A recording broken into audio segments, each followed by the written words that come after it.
Hello, everybody. Welcome to Zone Defense. Be sure to follow us on Spotify at Zone Defense Podcast and on Twitter at Zone Defense Pod. We want to say thank you to all of our new viewers from our last few episodes. However, a lot of you are not yet subscribed, so be sure to hit that subscribe button if you have not already and smash that notification bell because it really helps out our channel a lot. Also, drop a comment down below and let us know if the Lakers can still win a title following LeBron's injury. Today, we will be doing another edition of the Zone Defense Basketball Hour. How's it going, Chris?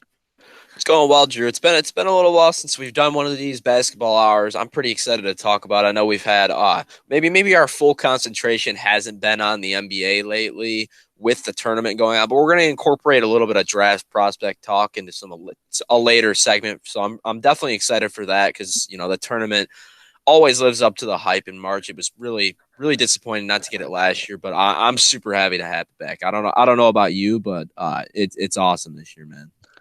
Yeah, it's been a lot of fun. I wish the Big Ten had a better showing because I think we have 9 teams in the tournament and only one of them is in the Sweet 16. Fortunately, it's the best team that's in the Sweet 16. Of course, being Michigan, I got my gear on today. But it would have been nice to see a better showing. The Pac-12 has been pretty great. There's been a lot of great games. Oral Roberts, Oregon State, a lot of crazy teams making it, but I know, as you said, we could probably go on and on about the tournament, but this is an NBA show, so how about you start us off here with the news and notes before we jump into our main topics of the day?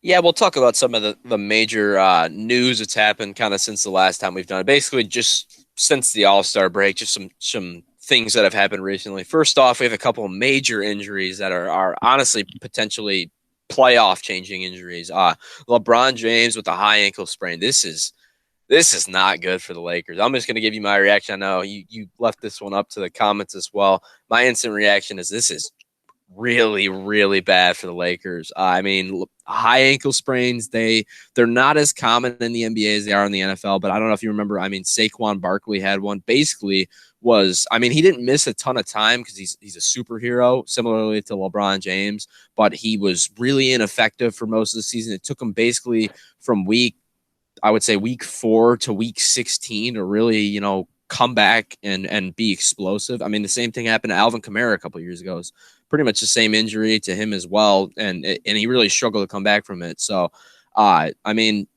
I would say maybe it's a little bit easier to play on it in the NBA, but not much. He's out indefinitely right now, so I'm assuming he misses. Honestly, I could see him missing, and they could hold him out until come playoff time.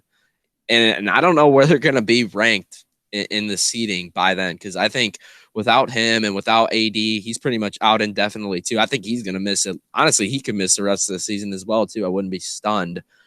I think they're going to basically free fall in the standings and play-in game. Maybe I could see them falling all the way out. I could see them falling to the 7-8 spot personally.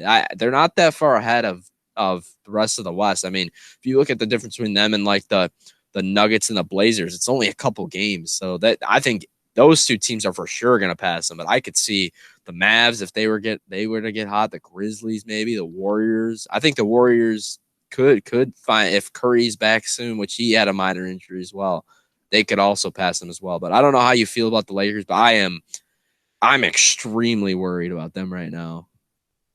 It's definitely more of a concern this year as in comparison to previous seasons, but I feel like we do this dance every single season where a LeBron team is like kind of scuffling. I mean, I know it's a weird year, the schedule's all messed up, and this is a little bit later in the season, honestly, than typically it happens, but they kind of just go through the motions, and then we're like, oh, the Lakers or the Cavs done or the Lakers done, and then they go into the playoffs and they just dominate and they win the title, or they at least make the finals. I do agree with you. I'm a little more concerned this year just because of all the injuries and the fact that the Lakers aren't a great team outside of those injuries, or outside LeBron and AD. They have some depth, but when you take those two stars out, they're a very mediocre basketball team, in my opinion. Obviously, as any team would be if you take their two best players off the roster. So Anthony Davis has always had injury issues in the past. When he comes back, who knows if he comes back? Who knows how healthy and how 100% he'll actually be. And there's also a great chance he might re-injure it after he comes back, or maybe pick up a different injury. Who knows? LeBron's a machine, but he is old, and we've been talking about the last few years, but very similar to Tom Brady in the NFL. Like, when is he going to fall off? When's he going to fall off? I mean, I'm not gonna say this is the fall off, but maybe this is the beginning of the end. I don't know. Who knows? I feel like LeBron is gonna Definitely. hear though. He's not gonna hear us obviously, but he's gonna hear the talking heads um, saying how he's done, he's washed, and that's probably going to motivate him. And that's why I'm not just going to say the Lakers are done. They're not winning the finals because I still think there's time for them to get healthy. I don't think they're going to fall out of the play-in tournament. I mean, I'm looking at their next few games. New Orleans is a winnable game. Philadelphia is obviously really good, but then they got Cleveland, Orlando. They do got Milwaukee. They got Sacramento. They got like some very winnable games mixed in with some very losable games. So I think they're going to be right around that 500 stretch here until they get their guys back. Hopefully, LeBron or AD are able to come back before the playoffs because I think if they come back in the playoffs, that could really mess things up for them as well. I think worst case scenario is they end up the 6th seed in the West. I'm looking at the standings right now. They're about 2.5 up on the Blazers, who are in 6th, but they're 4.5 up on the Spurs, who are in 7th. So I don't think that I don't think they're going to fall that much. Like I said, they're going to be around 500. I don't have a ton of faith in the Spurs, Mavericks, Warriors, Grizzlies, Pelicans, even for sneaking past them and making the Lakers a play-in tournament team. So I think worst case scenario they end up the 6th seed, but it's definitely worrisome if you're a Lakers fan. But at the same time, I'm not ready to hit the season's over button because we see this all the time with LeBron teams. But it is a little more concerning because it is injury related. It's not just performance related like it is in years past. Yeah, I mean, I wouldn't say I'm totally worried about them going into like being actually into the playoffs or whatever. I feel like it doesn't really matter what's honestly it could end up benefiting them to rest LeBron, rest AD. They fall into the 7-8. They get into a play-in game. Those two come back and are fully healthy for the playoffs, and then to me, it doesn't really matter what seed they're. And honestly, I would prefer Yeah, that because I think that would be interesting to have them play. They could try to knock off the Jazz in the first round, which would be yeah, pretty sweet if that was to happen. If they were to, I don't think they fall all the way to the 8. I could definitely see 7 though, because I think the Mavericks are the one team that can pass them. I mean, they're only what 6 games back right now. It kind of depends on. I mean, I expect LeBron to miss at least bare minimum a month, 2 months or more max. And that's pretty much playoff time. So I could see him going from like a month or to the end of the season, pretty much. Same with AD. I think he still misses a month.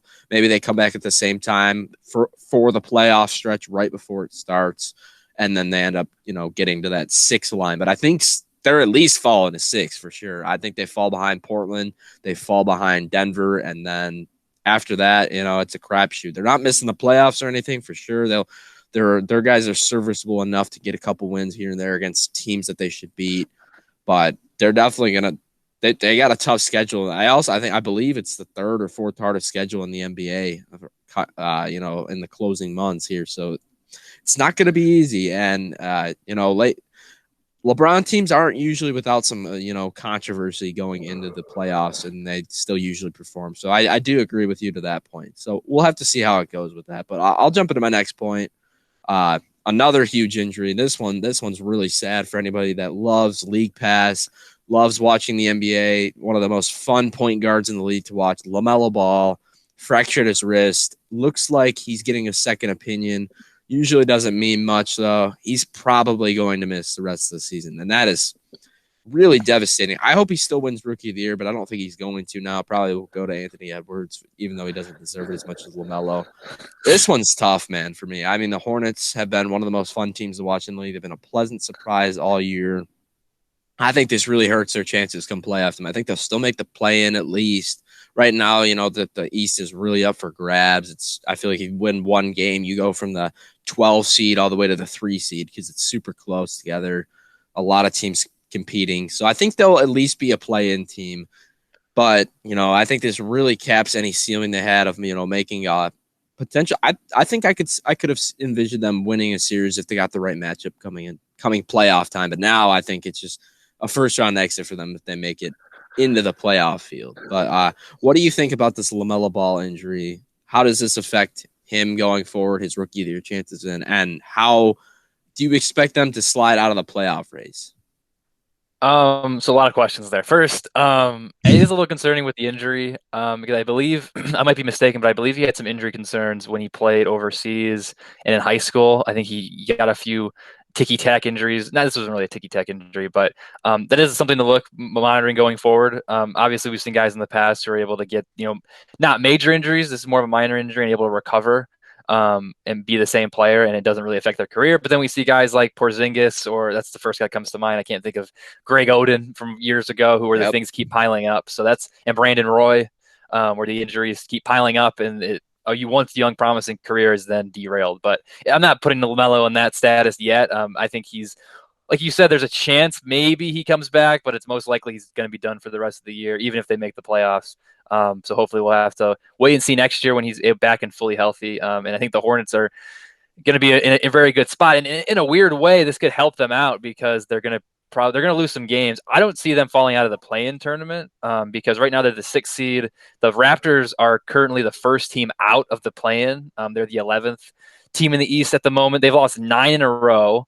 I'm sure we're going to talk about it here in a second. They might make some moves at the trade deadline. There's a lot of rumors swirling around Norman Powell as well as Kyle Lowry. So they could make a move. And currently the Hornets are, I think, 4.5 games up on the Raptors. I think this is still a solid team. I think they're going to be able to win enough games to keep in the play-in. I don't think they're going to keep the 6th seed. I would not surprise me if they end up being the 10th seed, if the Knicks, Celtics, Bulls, and Pacers all pass them.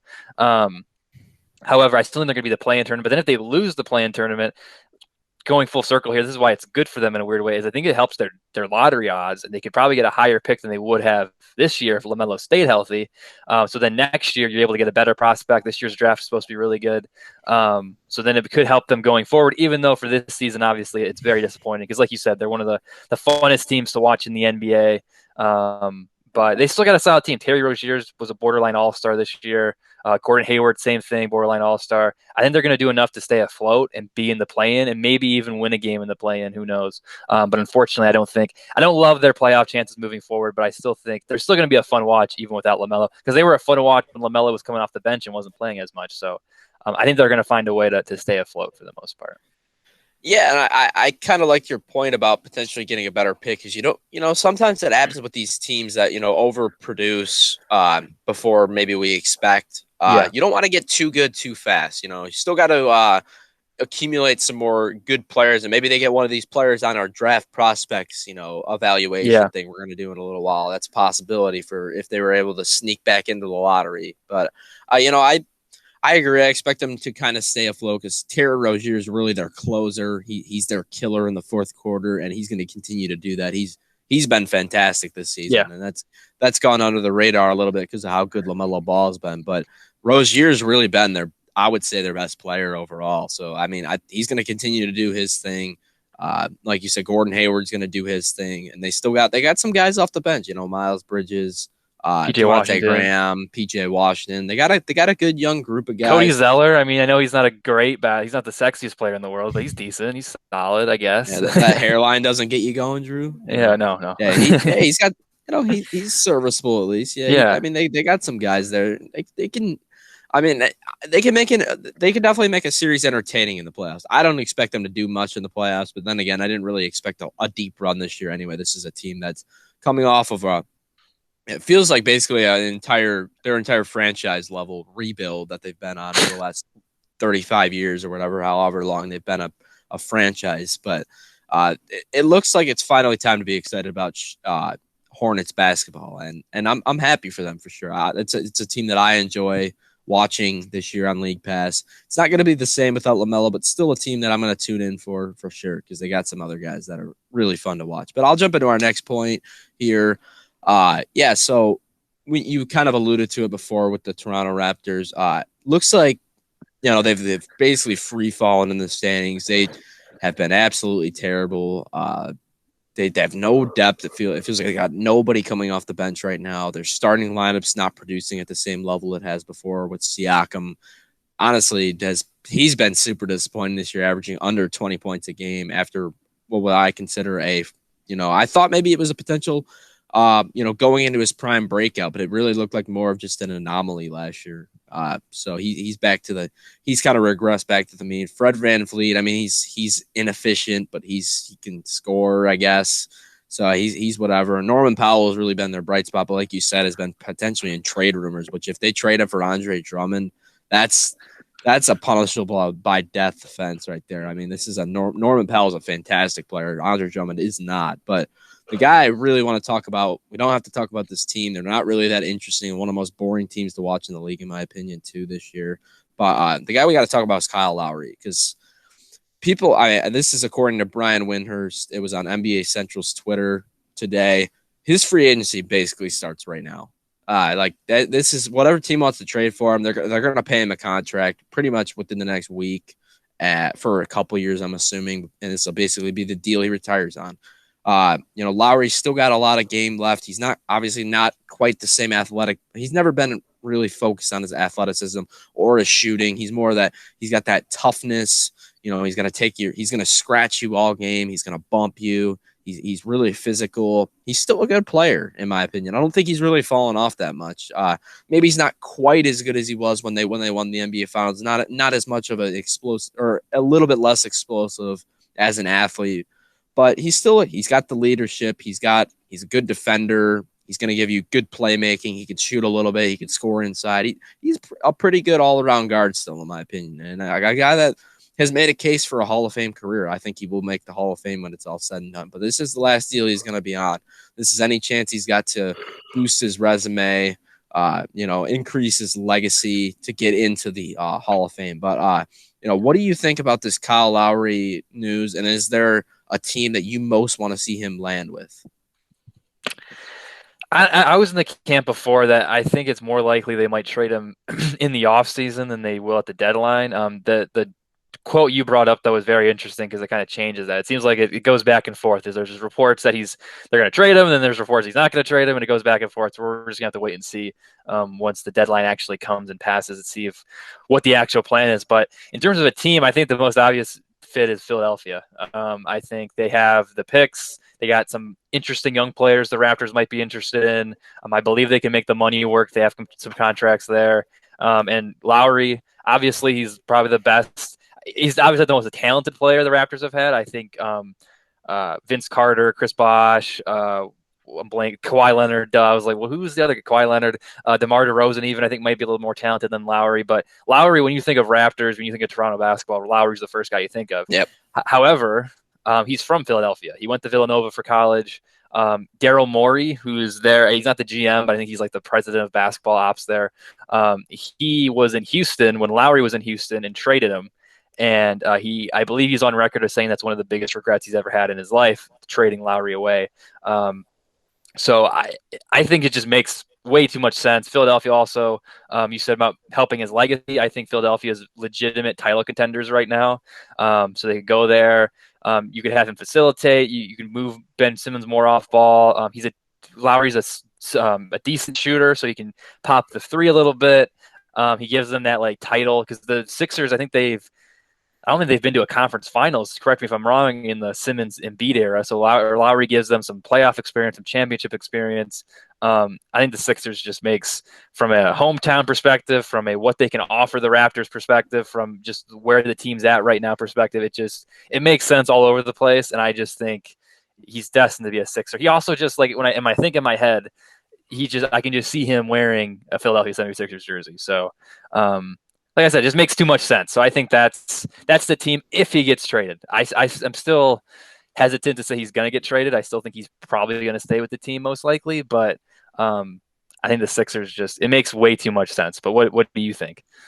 Yeah, I mean, the Sixers are probably the clear destination one. I'll bring up my other destination. That would be the Miami Heat. I think their point guard position's not bad. I mean, they got Kendrick Nunn, but I feel like he's a tradable piece. They got Goran Dragic too. He's been whatever as well. But I think Lowry really gives them a chance to make a run here. They've gotten hot recently. They're a team that, I think they're good enough to potentially make another run. They're not the favorites to win the title or by any means, but they're definitely a team that I could see with their defense making a run to the finals. I think that's a possibility for them for sure. They're definitely in the contending, at least in the contending field for sure. So I think if you make a move for Lowry here without giving up in it like all your assets, I mean, if you give up like a guy like Kendrick Nunn, I think that's all right, and maybe another piece. But you add Lowry to that Miami Heat team, I think they get better for sure. I think that's a team that you could potentially they get legitimately scary in the East. I think they are one of the top competitors. Same with the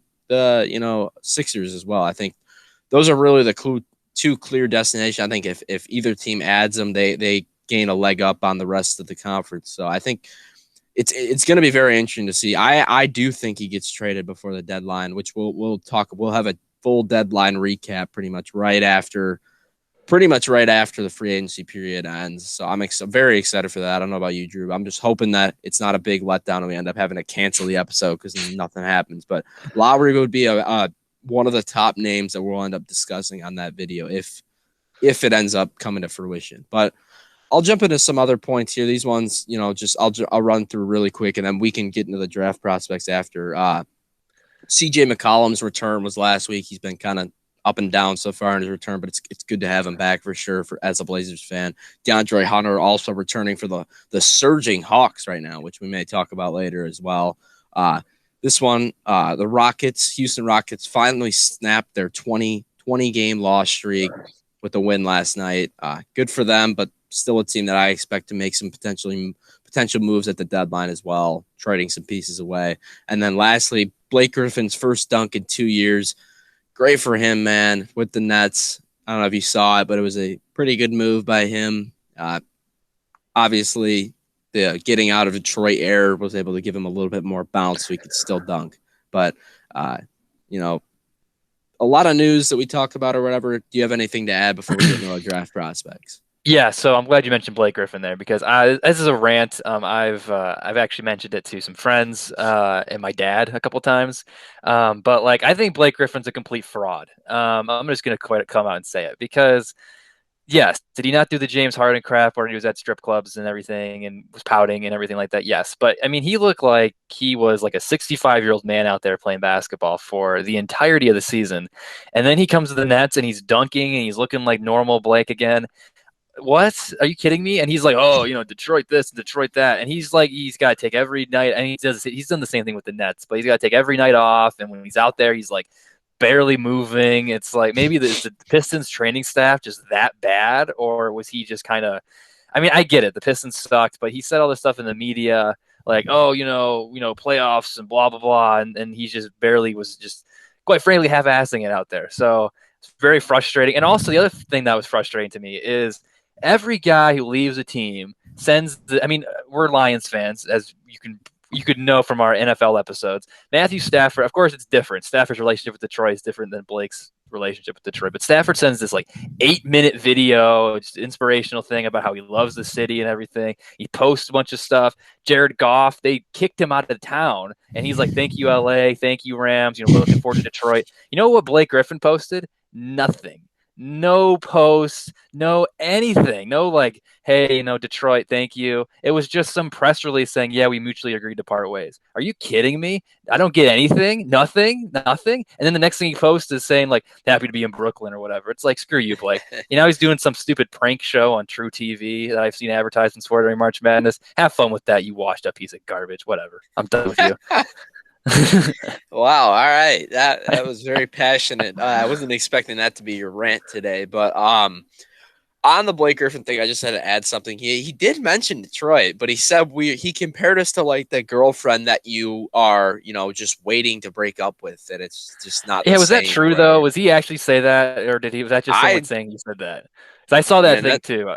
I don't know if he actually said that, then he can seriously. I hope he tears his ACL and can never walk again. Quite frankly, I don't know. I don't know. I can only imagine that he said it. I saw it on Twitter. I saw it, but then everything I looked on Twitter is super true. Yeah, well, so you can't. I saw it, and I did some more research, and it didn't seem like it was just like someone just said he said that, even though he didn't. So if he did say it though, then screw you, Blake, even more. But I just want to get it off my chest because I was just like.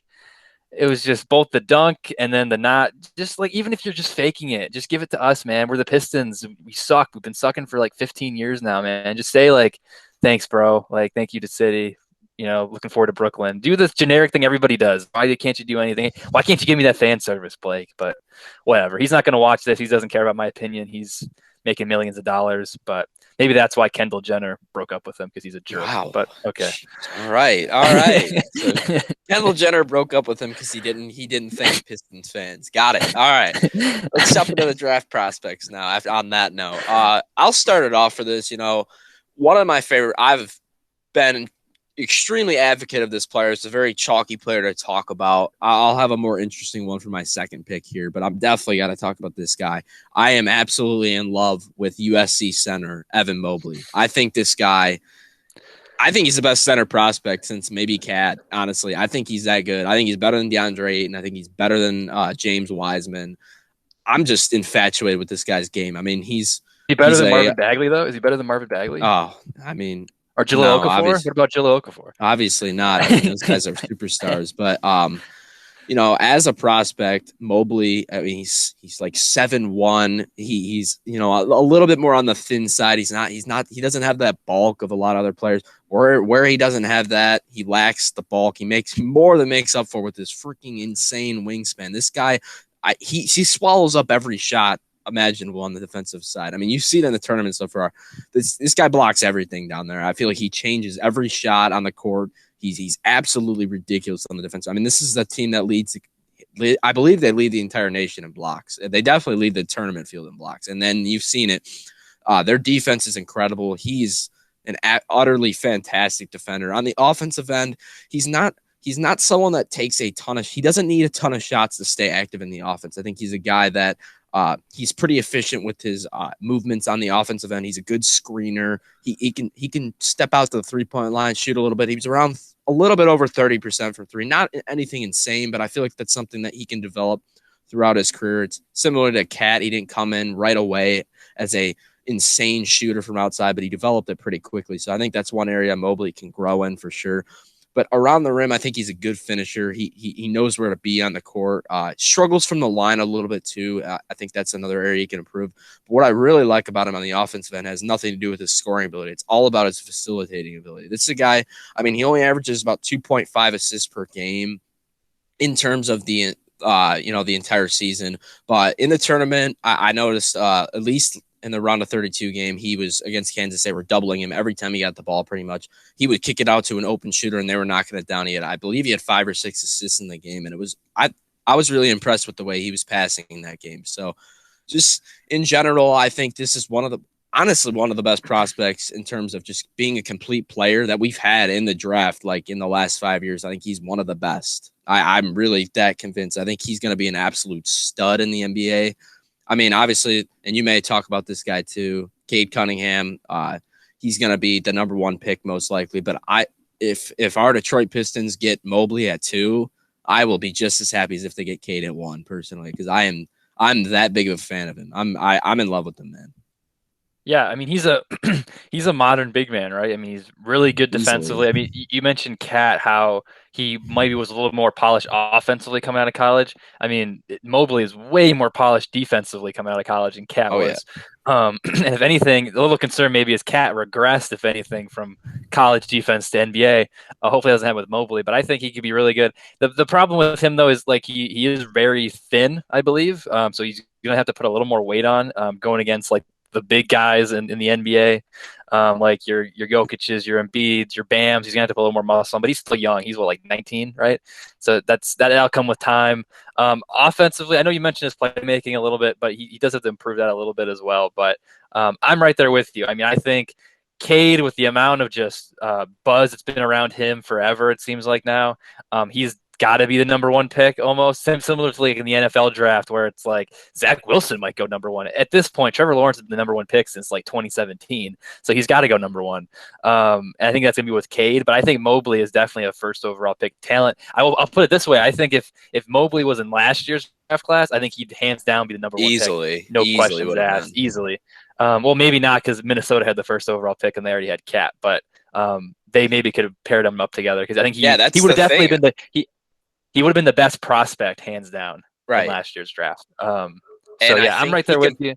Go. Sorry. Go ahead. I think he can play along. Just to touch up on that, I think he can play alongside another big. If Minnesota ends up getting the 1st or 2nd pick again this year, I think they take him still because I think he could play alongside another big because he doesn't need a ton of touches and he's a really good defender. I think he could play the 4 a little bit too. Yeah, and and I think he could pair nicely with a guy like Cat, who's not. Now I think about it more, that's not great defensively, but is great offensively. And then you just get that really, twin towers, 1-2 approach, two modern big men. It's a really matchup nightmare too for any other team as well. So Agreed. even though, like I said, even though Cade's going to get all the headlines and going to be the number one overall pick. Hopefully it's the Pistons, but whatever team is there at 2, I think they're going to get a really, really nice young prospect in Mobley. Yeah, and I'm gonna show a little Pistons bias too, but I like. I'm not really gonna talk about. I don't know if you're gonna talk about him, so I apologize if I'm gonna overstep here a little bit. But really, Jalen Green, I'm a little worried about a little bit, but I still think he's a really good prospect. But then Suggs, Mobley, Cade, and then also Jonathan Kuminga as well. I think all 4 of those guys. I think they easily would have been the number 1 overall pick last year, and Yeah. Jalen Green is also really good as well. So. Any of the teams that are in the top 5, I think are going to be really happy because they're going to walk away with a potential, top 2 level talent, even if you're picking at 5. So, did you have anything else you wanted to add? I know Mobley's your guy. I could have bet money you were going to talk about him because I know he's your dude. Do you have anything Right. you want to add before I jump into my guy? No, I'll just summarize it with I just think he's personally the most complete player in this draft class. Definitely shouldn't go 1 because of Cade's, being 6'8" and just having that ball handling ability, basically being like a Ben Simmons size and then can also shoot. He's going to be ridiculous, obviously, too. But Mobley, you can run. I feel like you can establish an offense through him. So I'm really excited to see what he ends up doing. But go ahead, man. You can jump into your first guy now. I don't real quick. I don't think this is going to impact his trade stock, but Cade did not play well in the tournament at all. And No, he Mobley, did I mean, not. He really didn't. OK State is of course done now, and Mobley's still going in the Sweet 16. So I mean, he's been playing well. So if he keeps playing well, I don't think scouts are going to overreact like we do after March Madness. But it could make things a little more interesting and make teams think twice about maybe because Cade he didn't play well. But like you said, in today's NBA, a point guard of Cade's size and talent and skill set is a little more valuable than a center like Mobley. But Mobley's still going to be a really good player. But sticking with the centers, I'm going to go with a guy who this guy is not going to be a first round pick, but I'm watching this guy play and you're reading the notes and everything, and they're talking about him and his NBA. Is he going to go to the NBA? How is he going to do in the NBA? Is he going to be good? What's going to happen with him? And he's just a really interesting player because I think a wide range of outcomes could result for this guy, and it's Luka Garza. I think he's a center. If he was coming out of college in like 1996, I think he could have one of 4 MVPs in the early 2000s. But the fact of the matter is just it's not the NBA. I'm gonna play devil's advocate here, but everyone says that the NBA is not suited to Garza's skill set now because he's 6'11", 265. He works hard, but he's not fast. He's not quick. We talk about how Mobley plays defense. Garza doesn't play great defense. However, offensively speaking, Garza is he's improved his 3-point shooting, which is you need that if you're going to be a big man in today's NBA. He shot about 36% last season, which is still pretty good. He shot 44% from 3 this year. I mean, that's really nice. Averaging about 24-9 over the last 2 seasons. He does need to improve his playmaking a little bit more, but he's I would say an elite offensive big man, and I think that will translate in the NBA for the most part. I think he's going to find a way to stick around is what I want to say. And I think the upside, I know people, I mean, if you just take him in the second round, there's so many. Garza was the best player in college for 2 years in a row. So just take a flyer on this guy in the second round and see what happens. I mean, I think he could, if you get the training staff, you diet in the NBA. The staffs are, no offense to college, but they're better in the NBA. I think if he trims down a little bit, works on his defense, the offensive skill set is there. If he is able to improve the playmaking a little bit, I mean, I watched this guy play. I'm like, I mean, he could be a Nikola Jokic type, right? I mean, I don't know if he's going to be an MVP, but a big lumbering dude that's able to shoot the 3 is, not a great defensive player, but he's decent. He's able to hold his own. I think he could do that. I think he could even play alongside a guy like a Karl Anthony Towns, or like an elite level center. I think he could be a really good stretch 4 because he's 6'11", which is obviously huge, but maybe not as big for a center. It's a really good power forward. Like I said, he's got the offensive game. I think people are just like, oh, well, he's a big lumbering white guy. He's going to suck in the NBA. I just want to pause there because I think he's still going to be good. And is Jokic like the absolute best case scenario? Yes. I think worst case scenario, I still think he turns into like an Ennis Cantor type guy who's a solid player and is going to stick around the NBA for a while. So I know you mentioned him yesterday in our group chat, which is why I knew you were not going to talk about Luka Garza. But to me, he's outside of like the big name guys. I think he's a very intriguing prospect, just because um, he was like I said, the best player in the college basketball for 2 years, and now he's probably going to be a second round pick. But I guess it just shows you how contrasting the two styles of gameplay are. But I'll let you take the floor here. What do you think about Luka Garza? All right. I mean, okay, so I understand where you're coming from, and I'm not gonna totally trash your opinion. I'm just gonna go. I'm just gonna start off by saying he is not going to be Nikola Jokic because he can't pass. He's not a very good passer. That's what I So said. But if he develops that, who he's knows? not going to. No, it's not going to happen. To me, my NBA comp for him, and this might sound gross to you, it's Kelly Olynyk. That's my comp for him. He's a face up. He's a face up five, kind of undersized, bigger, can shoot the three ball, this is why he's appealing. He can shoot the three ball. That's all I really care about. He will get drafted because he can shoot the three ball. So for me, I mean, he can't play power forward. He's not fast enough. He'd have to drop probably 35, 40 pounds. Whereas Mobley's like 210. He could actually move around. Garza's 260 right now. He ain't playing power forward. But to me, he's a backup center. He can play. He can come off the bench and provide some good offensive game. Defense is going to be a huge problem for him, in my opinion, because he doesn't have athleticism. He's not fast.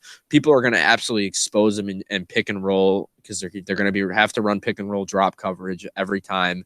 So he's going to if you have a guy like Curry, a guy like Damian Lillard out there running pick and rolls, this guy's going to be absolutely lost out there. But against second units, maybe he can handle it. I'm not quite as high on you as Luka Garza. I think he's a second round pick. He obviously in college has been dominant against the Big Ten, but when you watch him play against another potentially NBA caliber center like a Kofi Coburn, a Hunter Dickinson, he didn't play very good. He dominates against the weak matchups. When he runs into a tougher matchup, he doesn't play quite as well. I know he had 36 points against Oregon. Oregon doesn't really have a center. They don't really have a guy that can match up with Luka Garza.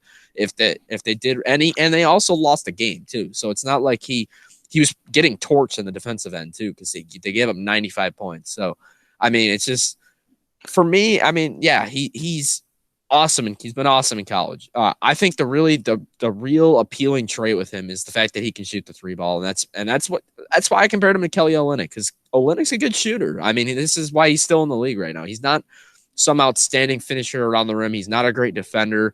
I mean, obviously he can get some rebounds. He's up there in size. I'm sure Garza can grab rebounds, but he's not like an Ennis Cantor type where he's going to go hunt those offensive boards, in my opinion. I think he's more of the traditional. Yeah, he can get you some defensive rebounds, and he can shoot the three ball. So for me, Kelly Olynyk's almost my perfect comparison. And maybe he's a little bit better than Kelly Olynyk, but you lost me a little bit with the Jokic stuff because I don't think he's quite the pass. Honestly, I don't think and Jokic is a little bit gumpy too, but he's not the same athlete as Jokic either, and he never will be. That's just my opinion. I don't think he doesn't have that in the cards, but I think a Kelly Olynyk type, a souped up version of Kelly Olynyk where he's, 15 and 10 ish, shooting 40% from three is probably the most ideal outcome for him, in my opinion. I'm a little bit lower though. I said absolute best case scenario if he like you said, if he trims down, if he develops the playmaking. I mean, in hindsight, you could probably say about any player. Oh, yeah, I could say that about they could be LeBron. Anybody. So yeah, but I just watching him play, maybe because he's just an awkward white guy and he's lumbering down. I was like, it kind of reminds me a little bit of Jokic, but he doesn't have the playmaking at all. And that's what I meant. Like, that's absolute best case scenario. And I think there is a very weird and long roadmap that he could turn into that, which is why if you're second round pick, I mean, just take a flyer on him and see what happens. But I do like the Kelly Olynyk comp too, because Kelly Olynyk was another guy who was really good in college, and then now he's been like a solid bench guy in the NBA. He's a serviceable big, yeah, sure. Can give you a spot start here and there due to an injury. I think that's most likely going to be Luka Garza's end result, end role. But I just wanted to bring him up because I feel like people overall are like, oh, this guy's never going to play in the NBA. I think he's going to find a way to play in the NBA. even if it's like in a Kelly Olynyk like role, like you mentioned there. But um, yeah, I'll let you get into to your second prospect. Yeah, my second prospect's another guy that I really, really like. It's one of my favorite players in college this year, and he's literally a carbon. No, he's not a carbon copy, but he's basically Donovan Mitchell, but in college form. It's Davion Mitchell, the prospect from the Baylor Bears, 6'2" point guard, 205 pounds. He's a little bit, he's got that, he's literally he kind of looks like Donovan Mitchell on the court. He wears number 45. He's that little, he's smaller, that thicker build guard, Kyle Lowry, Donovan Mitchell esque build, where he's gonna body people a little bit. I really, really like his game. And I think he could be, he's probably not going to be a top 10 pick, but I could see, late lottery, early, late teens, early 20s for him as a selection. I think this is a guy that can come in, instantly make an impact for a team. He's a very good defender. He's an outstanding defender on the defensive. His nickname's Off Night because he just absolutely clamps up the opposing guy that he's going to cover every night. And he can also shoot as well. I mean, he's 52% from the floor, 46 from three. Maybe doesn't have that shot creating ability Donovan Mitchell. And I'm not going to compare him to Donovan Mitchell, but they do. There is some similarities both in their name, number, and the way they play, in my opinion. I think Davion Mitchell, is I think he's a really interesting draft prospect. It's tough to compare him to anybody for me right now. Not anybody really jumping off the page. Drew Holiday potentially is a good comp for me. I think that one's decent because he's got that two-way ability.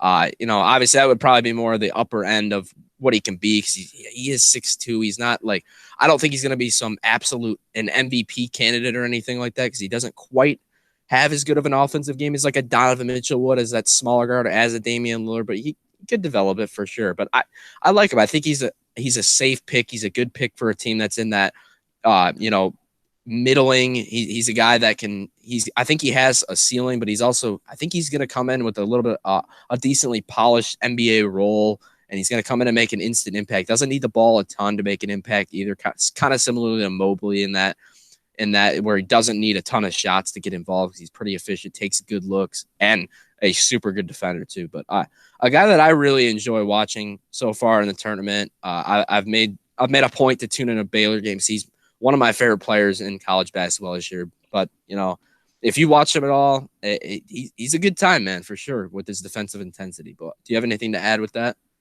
His free throw shooting is disgusting. He's only shooting 66% from the line, It's which not is great. not great, especially for a guard. But yeah, I mean, I think he's definitely one of those guys. I'm blanking on a name, but a guy who was really good in college and then comes in and he's a really solid backup point guard for you, can give you a spot start. I mean, it sounds like I'm saying the same thing as for Luka Garza, but he Yeah, I could mean, be like that's fair. a defensive specialist type of guy. But yeah, I don't think it's going to be like a top pick. So I think if you get to that late first round, maybe even early second round, where you're just kind of taking flyers on guys, I definitely think Mitchell is a really nice option there. Because like you said, there's a lot of positives. There are some negatives too that which prevents him from being a top end guy. However, as we've seen in the past, NBA coaches and teams are able to work with guys that are as talented as Mitchell, and I think they're able to craft them into a very reliable NBA guy. I could see him being a really good, maybe like a, I don't know, Marcus Smart type of Yeah, guy, that's a maybe. good comp, actually. That's actually a really good comp. I like Yeah, that where a lot. he can. I think they're Marcus Smart is probably a little bit bigger. I think but A the little height bit. wise, they're probably about the same. I mean, Smart's a little bit more built. But I think that could when we were talking about him, and I was thinking about like what his comp would be. I thought Smart was like the first guy that came to mind. So and Smart, I mean, he was a top 10 pick, I think. Yeah. So if you get that level of a player in the late rounds, and Smart's etched out a really nice role for himself in the NBA as a starter slash sixth man. So I think that the same could be for Mitchell. And I think if you're a team, like I said, late first, early second, that could really benefit from a guy like Mitchell. I think Yeah. the Pistons too. They have second round picks, right? Maybe early second round, they take a flyer on a guy like Mitchell. That'd be pretty cool. People are saying his projected draft spot is 17, so I don't think he's going to fall Oh that yeah, far. But he'll be, a midish first round pick, yeah, mid to and late first, yeah. And I think he's a good player for sure. I mean, they got another really good guard and Jared Butler as well on Baylor, who will also Yeah. probably be in that range. And maybe those two kind of cannibalize each other's value. But either one of those guys could be a steal. I also really like Jared Butler's game. I just think Davion's got a little bit more translate to NBA vibe to me because of that outstanding defense. He does actually really, I think Marcus Smart's I can't believe how good of a comparison that is. That's a really good comp. I think he can be that. I think he can be that level of player where he's, the offense maybe takes a little bit longer into his NBA career to come to, develop. Whereas I think Smart's a pretty good, at least a good 3-point shooter now. But that defense day one is going to get him playing time, in my opinion. I think he's a perfect guy if you don't need that, you need just a guy that can fill a roster spot right away. He's a good option for me. Yeah, I'm quickly trying to bring up Marcus Smart's stats. I don't know how it is because I've offhand. Oh, he's actually a worse, at least this season or career wise, he's a worse 3-point shooter than Davion is at least in the NBA. He's at just over 30% career, and this year he's 33%. So he's actually a little worse than a 3-point shooter. So I believe Smart has struggles from the free throw line too. That's why also it clicked in my head. But we'll have to wait and see. Like you said, mid to late first. I think that's why not take a flyer on a guy like that who the clear upside is Marcus Smart, who's a very solid player. But if you have anything else to add, I can throw in my final prospect here real quick. Yeah, let's hear it. So people are going to think I'm biased, but I mean, did you really think I wasn't going to mention a Michigan basketball player when I got my Michigan stuff on? It's Franz Wagner for me. And I know people are going to be like, oh, you're just going to, just talk about how great he is. I'm actually not. I think Franz is a little bit overrated in my opinion. And I think he might be one of those guys who his game translates better for the NBA than in college because he just kind of like is non-existent for large stretches of the game. Just like their game against LSU the other night. He was just either crappy or you didn't even notice he was on the court. And then next thing you know, he's like going off in the second half. He's being offensive rebounds, locking up on defense, playing well. He's just the inconsistency really concerns me with Franz because I'm looking at some draft boards. People have him as like a top 10 potential pick. Maybe top 10, maybe like late lottery, maybe just out of the lottery, which I did not think, just watching him for these last 2 years, I did not think Franz was that great of a player. However, he's got the shooting sometimes.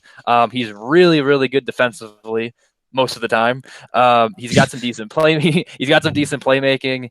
But like I said, he's non-existent sometimes on the court. And yeah, it might be my problem because I'm comparing him to his brother Mo.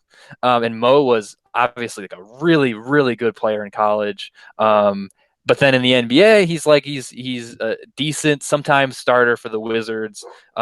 He's not a bad NBA player by any means, but he's not good. So that's why I think maybe Mo's game was better for college, and then Franz's game was better for the NBA. So maybe he will be a top 10 level guy. But like Mo, I think was like late first round, maybe even early second round. So might just be some bias on my part that I'm comparing them to. And in terms of college, Franz had nowhere near the impact that Mo's had, at least in my opinion. But yeah, he's just not super athletic. Could work on his offensive game, and even his shooting too could improve as well. But what do you think about Franz? Yeah, I mean Franz. I mean, I'm not a Michigan fan, so I could try. I mean, I'm a Michigan State fan, but I'll try to keep it unbiased. Franz, I agree with. Well, I think his game is better suited for the NBA. He's had plenty of flashes as a Michigan basketball player when he's that aggressive player on the offensive end. Yeah, he can make a big impact on both sides of the ball. And I think what's really appealing about him is that he's 6'9" and 220 pounds. He's got plenty of size. I mean, this is a guy that's got really long arms. It's why he's a good defender. He's got a big wingspan. He's going to be a versatile wing defender, and I think that's what people like. I'm going to compare him to a guy that just got drafted. He's not quite as good as him, but Patrick Williams to me is the first name that comes to mind. He's not quite as polished on the offensive end, but he's got that defensive prowess. I mean, and Patrick Williams he came off the bench for Florida State. It's not like he was some insane 20 points per game guy in college. He was basically just like a 10. He averaged like about 10 a game, was inconsistent, kind of similarly to Franz, but it's really translated in the NBA. And no, I don't think Franz is quite as good as Patrick, but he's got a lot of those appealing qualities as a player. He can do a little bit of everything on the offensive end. He's not a great shot creator, but he can shoot the three ball a little bit. He's pretty efficient around the paint as well. He can do a little bit of passing. He averaged 3 assists a game. That's not terrible for a forward either. I like Franz. I don't think he's gonna be some superstar in the NBA, but similar to that, I think he's similar to Davion Mitchell, where he comes in and he can make an instant impact with his defense, and that'll get him playing time, and then the offense will come later into his career, in my opinion. And that's where I think him and Patrick Williams are different. I think Williams is already a little bit more polished offensively. I think he's got a higher ceiling on the offensive end, but defensively and in terms of what their role on a team can be, I think pretty similar for those two guys. So I like Franz. I think he's going to end up being early teens. He'll go before a guy like Davion Mitchell, in my opinion. He'll probably go between 10 and 16 is where I would assume. But I do like him for sure. As a Michigan disliker, I can still appreciate that Franz at least has a game that can translate to the NBA, in my opinion. Yeah, I'm glad we talked about it because I wanted to bring him up because I thought my mindset I thought was correct, where he just seems like he might be just a better NBA player. But like seeing all these things, I've been watching Michigan obviously the last 2 years pretty consistently, almost watching every game, and I'm just like, this is an NBA guy, like what? But like we talked about with Luka Garza before, Luka Garza is a really good college player, but he's probably not going to be a good NBA player. And Franz is just the opposite. And honestly, I mean, if I had to choose between being a really good college player or being a really good NBA player, I'd probably choose the Franz route and be a really good NBA player because you're going to make a lot more money. So, Yep.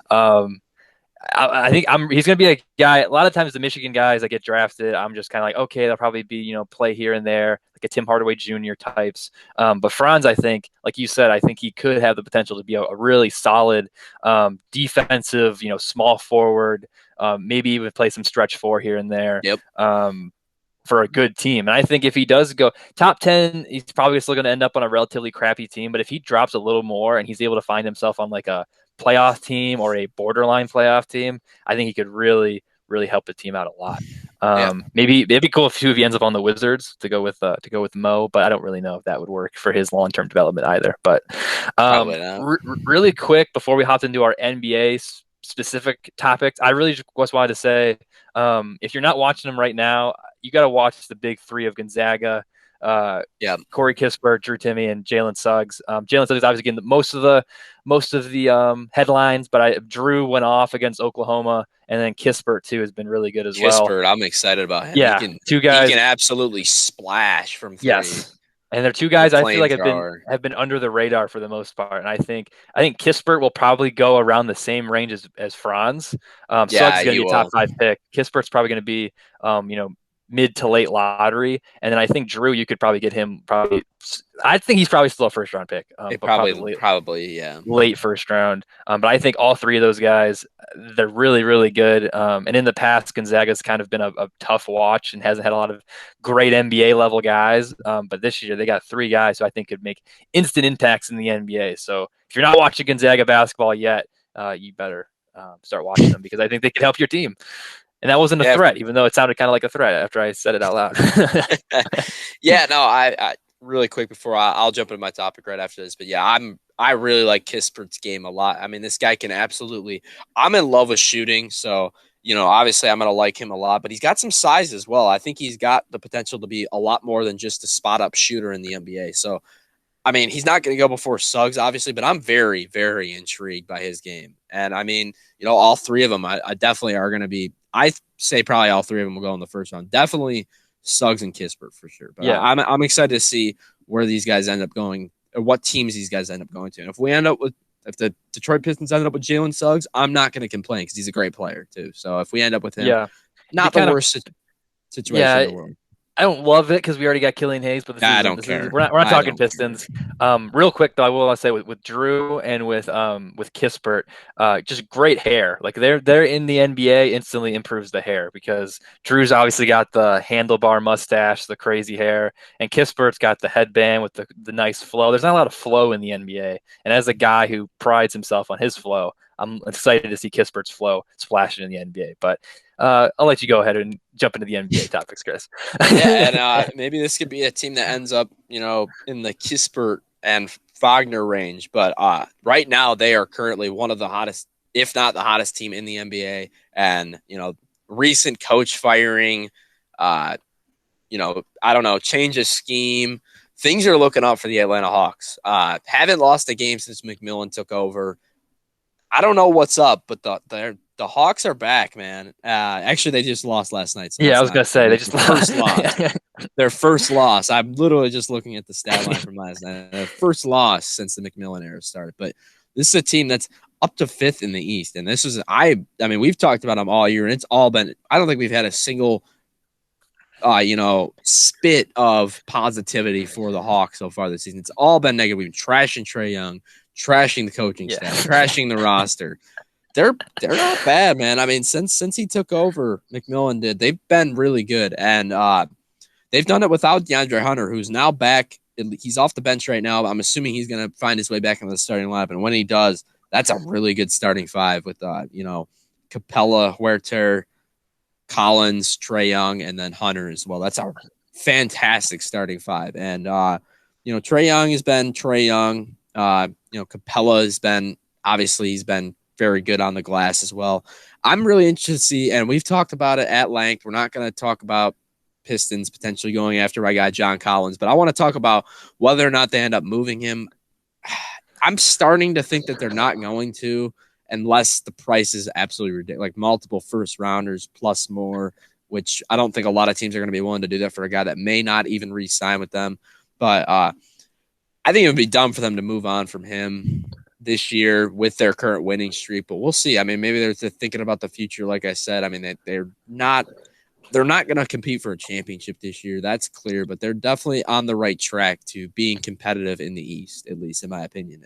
From what I've seen over the last couple of weeks with McMillan taking over since the All-Star break, pretty much, they've been one of the hottest teams in the NBA. And I know, like I said, incorrectly said they were undefeated. They did lose last night to the Clippers, but it's also the Clippers. It's one of the best teams in the league, so you can't really fault them with that when they had both Kawhi and Paul George back. So, but I do like the Hawks. I think they're going to end up at least making the play in because, the East is still super close. But having DeAndre Hunter back, they started off the year pretty well with him. He got injured. They went on a free fall in the East and are now making their strides back with him back on the roster. So I think it's going to be interesting to see what they end up doing going forward. But we'll see. The Hawks are interesting.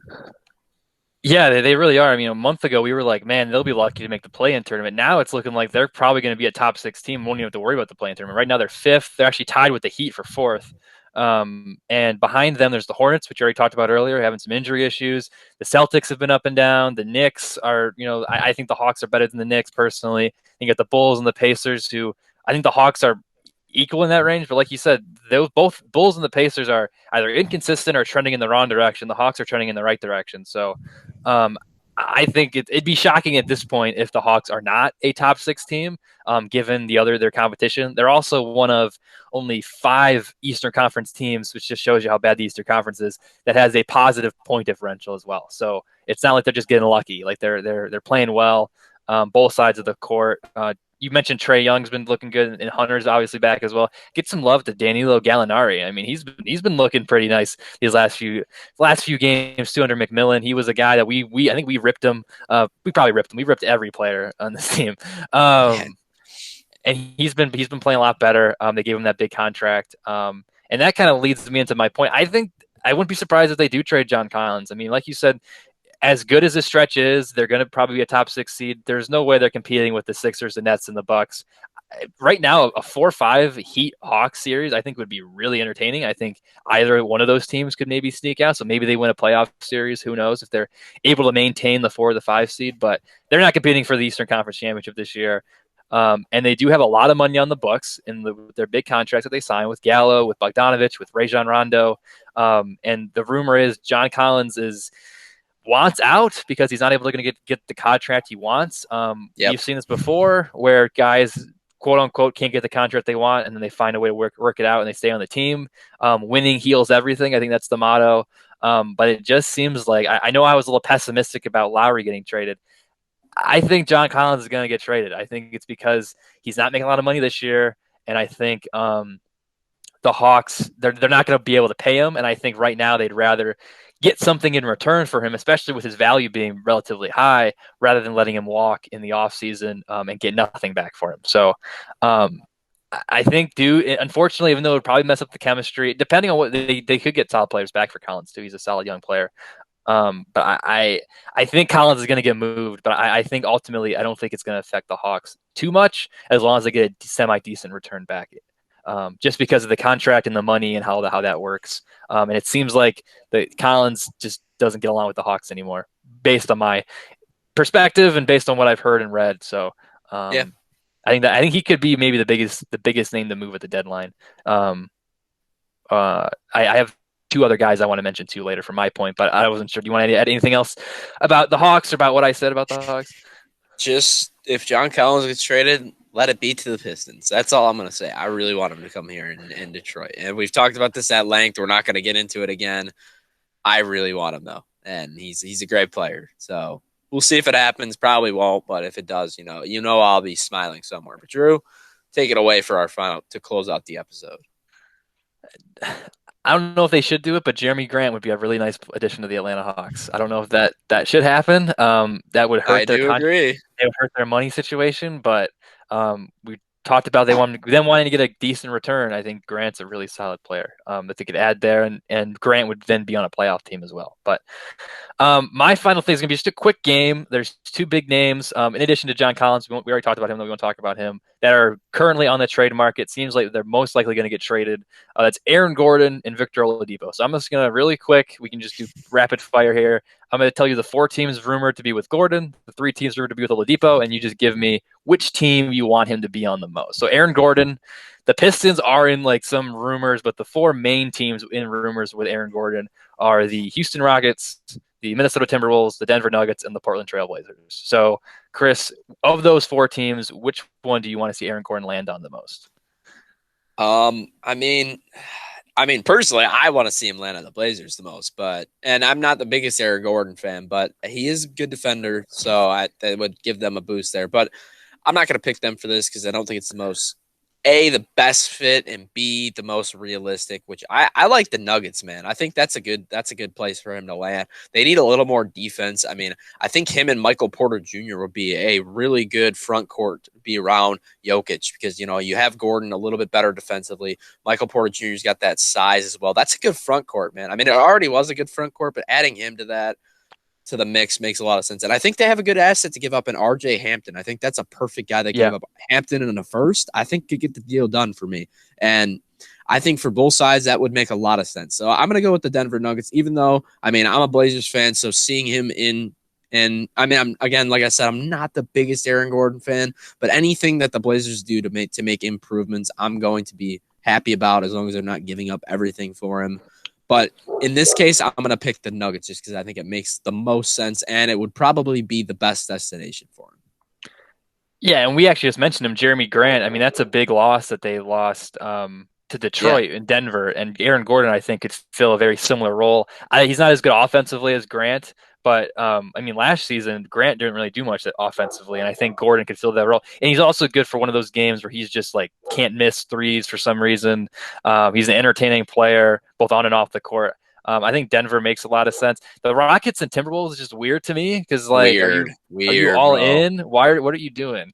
The Timberwolves makes no sense. I mean, I guess maybe pair him with Cat, but like they already got a lot of swingmen type of guys that are Gordon's skill set. So I don't really get that. The Rockets, maybe they're trying to like build around Christian Wood and John Wall, I guess. I don't know. I don't really know what that's about either. The Blazers too. I think the Nuggets, like you said, could offer a better package for Aaron Gordon to the Magic. So I think the Blazers would be interesting too because they are a good team. And I'd like to see Aaron Gordon. I just want to see him out of Orlando, and I want to see him on a good team. But the next guy, Victor Oladipo, the 3 teams most heavily rumored to be with him, at least based on what I've seen most recently, is the Detroit Pistons, the Miami Heat, and the New York Knicks. So which team of those 3 do you want him to go on the most? I mean, I'm going to assume Lowry ends up on the Miami Heat for this, and I'm going to go with the Knicks. I think the Heat makes sense if they don't end up getting Lowry. That makes a lot of sense too. But I think the Knicks, they need another guy. They don't really have a starter that can create their own shot in terms of being a guard. I mean, their guard play has been, I mean, right now that they're starting to get quickly into the starting lineup. So he's been, I would say, their best shot creating guard. They have Derrick Rose as well, but he's more of a bench guy now. Alec Burks stinks. Alfred Payton stinks. They're not winning in a playoff series with those two as they're starting 1 and 2 guards. But I think a backcourt of Emmanuel Quickley and Victor Oladipo in the starting lineup can work in a playoff setting with Julius Randle, RJ Barrett also in the starting lineup. I mean, Oladipo, he's been really up and down this year offensively. His efficiency is just gone out the window. He's barely shooting 40% from the field. He takes a ton of shots, but he's also a guy that can get hot in an absolute instance and can rattle off like 20 points in a quarter. He's one of the, I would say, one of the streakiest scorers in the NBA. I mean, he's averaging 20 points a game, and I feel like there's some games where he's like 4 for 25 from the floor, but then the next game he's like 12 for 15 and like 35 points. He's had numerous games where he's been that efficient from the floor. So, I mean, in a situation where the Knicks, you know, they're maybe too good too fast, but I don't think Oladipo would absolutely break the bank in a trade because he also could potentially be a free agent. But it also gives them a chance to make a run in the playoffs, in my opinion. I mean, the Knicks, are they a favorite for the title? No, they are not. But I mean, you got to do at some point. You got to make some kind of move, and I think this one makes some sense for them, in my opinion. I do like Oladipo to both them and the Heat. Definitely not the Pistons. That's a terrible destination. Let's not do that. Let's absolutely forget about whatever we were going to do with that. But I think him to the Knicks would make some sense because they are just void of talent in the backcourt, and at least in their their supposed starting lineup. So I think that makes some sense for him to go there.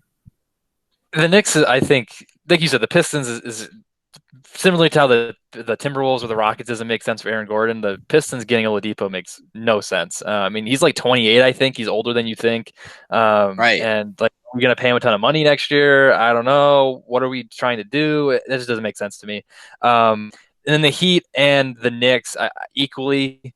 I think the Knicks. I think the Heat could probably maybe offer something a little bit of a better package for Oladipo. But right now it says they either want a promising young player and or a first round pick. But the belief around the league is that they're willing to settle for just a second round pick for Oladipo as well. So in terms of promising young players, I think the Heat have some more of those that they'd be willing to give up, whether it be like Kendrick Nunn, Duncan Robinson, maybe.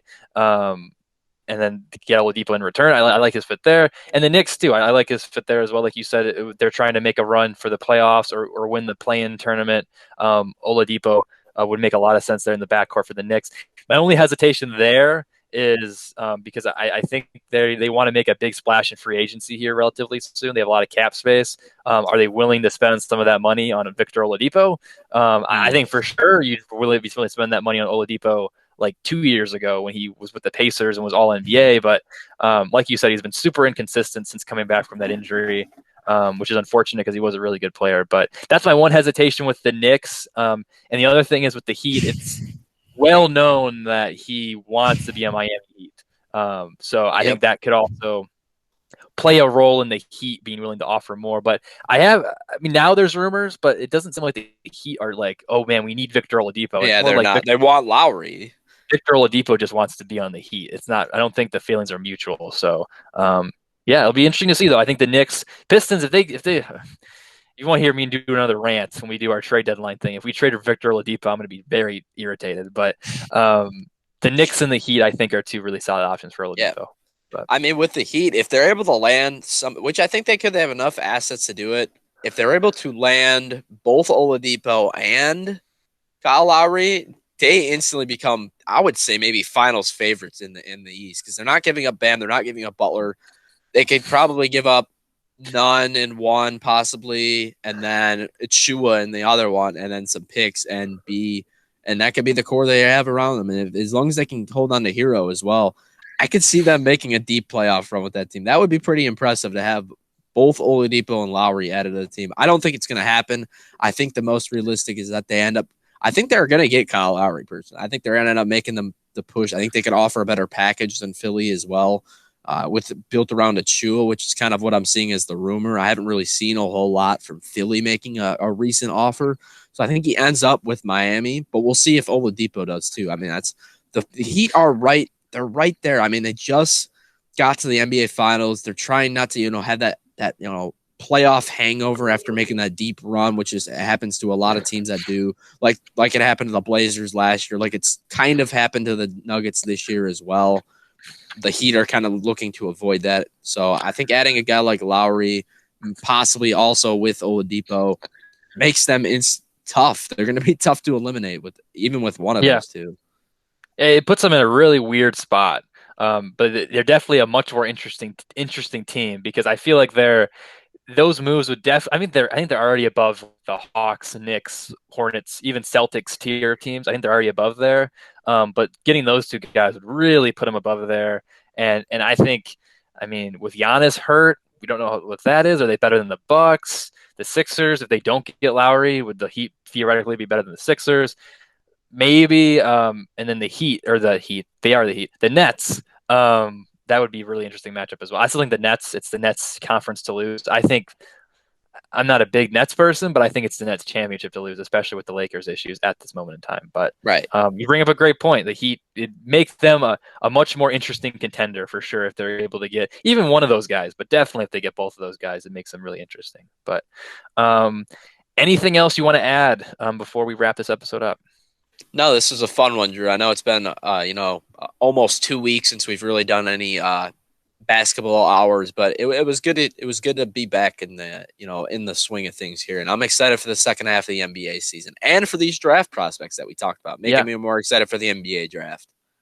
Yeah, I'm looking forward to keep doing rest of the season content, playoff content with you. And as you mentioned before, we will be back here in a couple days to recap the trade deadline, give our instant reactions. Hopefully, there's some big moves happening, or if DJ Augustine gets moved again, we'll just spend 45 minutes talking about that. Who knows? But once again, we are the Zone Defense Podcast. In addition to all of our NBA content, we also have plenty of NFL offseason content right now. The NFL draft is just over a month away, so we're going to be doing a lot of mocks and projections for that. We'll keep you up to date on all the free agency and trade news, as well as previews for the 2021 season, both real life football as well as fantasy football. So make sure you subscribe to us on YouTube, follow us on Spotify and Twitter, @Zone Defense Pod, and you can search us on Apple Podcasts so you don't miss a thing. Smash that like button and drop a comment down below. It really helps out our channel a lot. And we're also interested to hear what you think about who's your favorite prospect from the NCAA tournament so far, maybe your March Madness championship picks, how your brackets are doing, as well as your predictions and anticipations here for the NBA trade deadline, as well as the second half of the season. But that's all for this episode. Thank you for listening, and we'll see you next time. Peace.